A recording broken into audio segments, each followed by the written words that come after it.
बराच वेळ झाला, म्हणजे आता जवळजवळ 2 तास. मी स्वतः 11 वाजल्यापासून उभा आहे. आता 1 वाजलेला आहे. अजून 1.5 ते पावणे 2 तास लागतील असं म्हणतायत.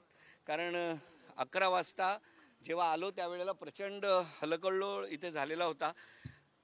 ही जी मंडळी काही मतदान करून येत आहेत ते एक 59 नंबरचं जे आहे तिथून करून येत आहेत, पण 57 आणि 58 हे दोनही ज्या ठिकाणी मतदानाच्यासाठी सगळे उभे आहेत, 3-3 तास झाली लोक सिनियर सिटीजन निघून जात आहेत.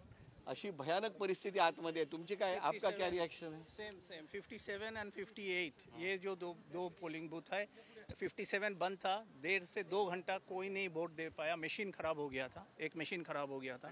58 का भी प्रॉब्लम था, सुबह से प्रॉब्लम था, फिर चालू हुआ। और 59 पूरा खाली है, 59 में कोई है नहीं, और उधर सब 57 और 58 में लाइन। हम लोग 8 बजे आया था, अभी 1 बज रहा है, तो 5 घंटा लगा। आपण पाहिलं तर काही मतदार असं बोलतात की आम्ही 10 मिनिटं 15 मिनिटात केले, एकूण 55 ते 59 59 मधली जी मंडळी येत आहेत ती लगेच येत आहेत। 59 में 15 मिनट में हो जाता है, लेकिन 57 और 58 सुबह से चल रहा है। हाँ, या इकडे या, तुम्ही इकडे या। अभी फ्री हुए हम, मशीन खराब हो गया था। आप फर्स्ट टाइम नहीं।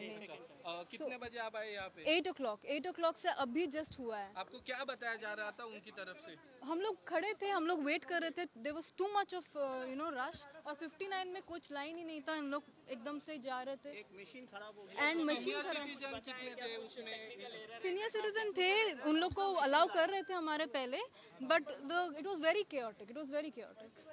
ऑफिसर ने कुछ बताया आपको? कुछ नहीं, हम लोग वेट कर रहे थे क्योंकि वो मशीन खराब था, बीच में मशीन खराब हो गया, फिर मशीन वापस से लेके आना था, so it took really long, तो हम लोग यहाँ पे वेट कर रहे थे।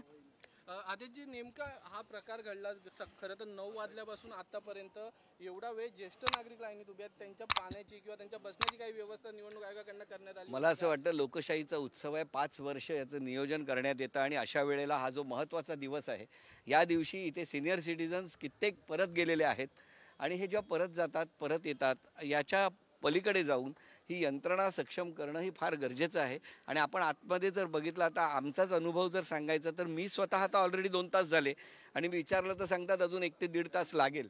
आतमध्ये ही जी मंडळी आहेत ही उन्हात उभी आहेत, एक ठराविक ठिकाणी मंडप केलेला आहे, किमान बसण्याची व्यवस्था मागेपर्यंत केली असती तरी झाली असती, पण अत्यंत वाईट परिस्थिती आहे या ठिकाणी। परिस्थितीत जर ही परिस्थिती असेल तर सामान्य जिथे पोलिंग एजंट आहेत किंवा बूथ आहेत तिकडे काय परिस्थिती असू शकते, अशी शक्यता तुम्ही वर्तवू शकता का जर इथे अशी परिस्थिती असेल? नाही, मला असं वाटतं की इथे सगळे या ठिकाणी अत्यंत चिडलेली परिस्थितीमध्ये लोक आतमध्ये आहेत आणि कधीपर्यंत मतदान होणार काहीच सांगता येत नाही आहे। आता मी सुद्धा, तुम्ही सगळ्यांनी ज्या पद्धतीने गेटवरती थांबला होता तेवढ्यासाठी फक्त आलो, पुन्हा आज जायचं आहे कारण माझ्या मतदानाचा हक्क मला बजावायचा आहे आणि त्यासाठी संपूर्ण कुटुंबासह प्रत्येकजण इथे आलेले असताना ही अशी परिस्थिती ही अत्यंत धक्कादायक आहे। मशीन बंद पडतात आणि त्याच्यावरती 1.5 ते 2 तास कुठलीही कार्यवाही होत नाही, हा अत्यंत चिंतेचा विषय आहे। हक्क बजवायला कॉम्प्रोमाइज करावी लागते, तडजोड करावी लागते। आता बघतो आता तुम्ही, त्यामुळे आता पाहिजे तर तुम्ही इथे थांबा।